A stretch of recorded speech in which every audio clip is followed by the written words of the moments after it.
एका प्रयोगशील शेतकऱ्यानं हराळीवर प्रयोग केलेला आहे। जे तण आहे हराळीचं ते सहसा जमिनीतून जात नाही किती मशागत केली तरी, परंतु त्यांनी ट्रॅक्टरवर चालणाऱ्या एका इम्प्लिमेंटनं हराळी जाते हे सिद्ध केलेलं आहे। आणि ते इम्प्लिमेंट म्हणजे सबसॉयलर।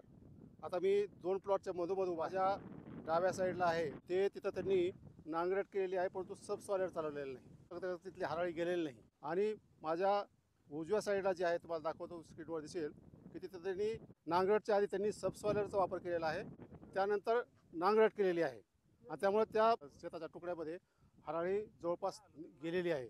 तर हा प्रयोग शेतकऱ्यांनी कसा केलेला आहे त्याचीच आपण माहिती आजच्या व्हिडिओमध्ये घेणार आहोत। तर आता आपण जिथं सबसॉयलर मारून नांगरणी केलेली आहे या तुकड्यामध्ये बिलकुल हराळी आपल्याला दिसत नाही।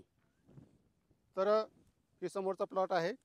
आता हा प्रयोग कसा केला त्याचीच माहिती आपण या शेतकऱ्याकडून जाणून घेऊ। नांगरणीच्या अगोदर सबसॉयलर जर मारलं तर तुमच्या शेतातली हराळी जाते हे तुम्ही प्रयोगाने सिद्ध केलेलं आहे। ते कसा प्रयोग केला आणि तुम्हाला कसा लक्षात आलं की ती सबसॉयलरनी हराळी जाते ते सांगावं जरा। मी ज्या प्लॉटमध्ये उभा आहे त्यात खूप हराळ आहे बघा।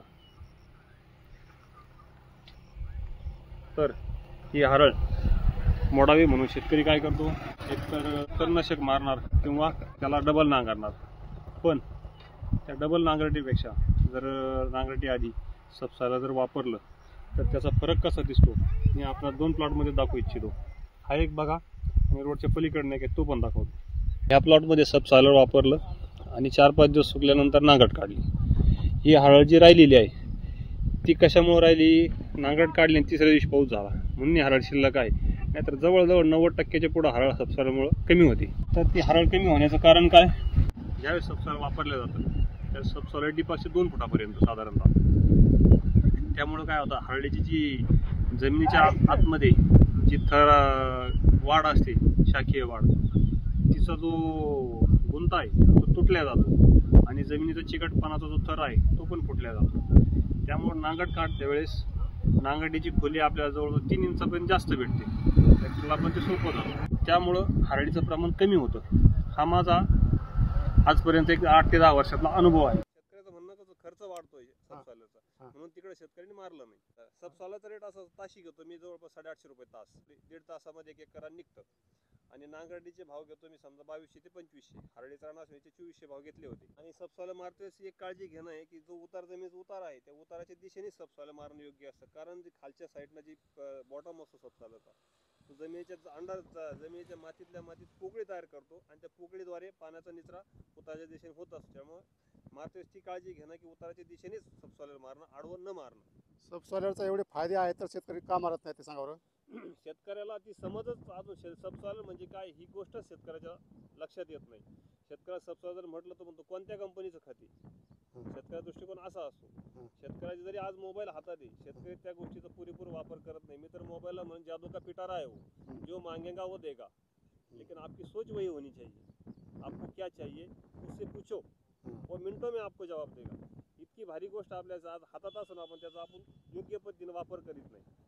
आणि मी ज्या गोष्टी नवीन नवीन तंत्रज्ञान आणतो तर मला असं फावल्या वेळात मी फक्त हेच संशोधन करतो की आपल्या भागात काय आहे आणि काय चालू शकतं आणि माझी कोत कितपर्यंत कोणत्या क्षेत्रात करण्याची। त्यामुळे मी नवीन उद्योग करतो। या शेतकऱ्याचं वैशिष्ट्य असं आहे की यांना 10 एकर फक्त शेती आहे, परंतु यांच्याकडे ट्रॅक्टरवर चालणारे अनेक यंत्र आहेत। या यंत्रामध्ये सुद्धा त्यांनी अनेक बदल केलेले आहेत आणि त्या बदल करून ते भाड्याने ते शेत नांगरून देतात किंवा त्या मशिनरीचा वापर करून देतात। आता याच शेतात अजून एक सांगण्याचा दृष्टिकोन सर असा आहे, तुम्ही आजच्या घडीला बघा 4-4.5 फुटी जर सरी पाडली तर सरीला तुम्हाला ही जागा नरम कुठं दिसणार नाही। ही बघा ही नरम जागा कुठं दिसणार नाही, कुठंही आजच्या घडीला 4 फुटी सरी कसं कसं होतं हे बघा तुडलेली जागा असते। शेतकरी काय करतो, ज्या सरी पाडतो ना इथं एक टायर आणि तिथे एक टायर चालतं। खरीपाच्या वेळेस मी ती सिस्टम करत नाही, माझ्याकडे 3 अवजार जोडलेला असतात। माझा टायर इथं चालतं, बर इथं टायर चालणार नाही, 3 सऱ्या चालणार एका वेळेस, एक सरी डबल चालणार। हे बघा 1 2 3 एक फक्त गॅप पडला।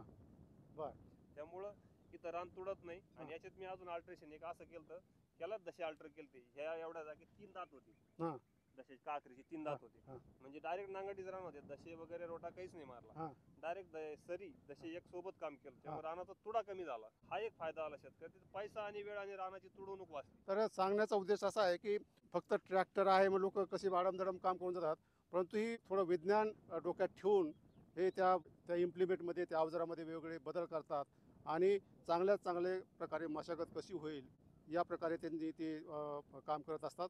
आणि त्यामुळे त्यांची जी अवजारं आहेत ते कधीच बसून नसतात. सारखं त्यांच्या ट्रॅक्टरला आणि त्यांच्या अवजाराला भाड्याने मागणी असते. उघडल्यापासून तर पाऊस पडेपर्यंत मला सुट्टी हा विषयच नसतो. वेटिंग असते 8-8 दिवस नंबर लावता शेतकरी मला. रात्री पण काम करता म्हणजे रात्री पण काम. कसं काय शक्य होतं ते? हं? रात्री पेरणी करता म्हणजे पेरणीचे काम असतो रात्री 11-12 वाजे जोपर्यंत माझी तब्येत साथ देते तोपर्यंत मी काम करतो. पण रात्री अंधार असतो ना. लाईट लायला माझ्या मशीनला ट्रॅक्टरला एक्स्ट्रा पाठीमागं 2 लाईट आणि पाठीमाग परत पेरणी यंत्राची पाठीमागं पण 2-2 लाईट आहे. मला पूर्ण दिवसासारखं व्यवस्थित दिसतं.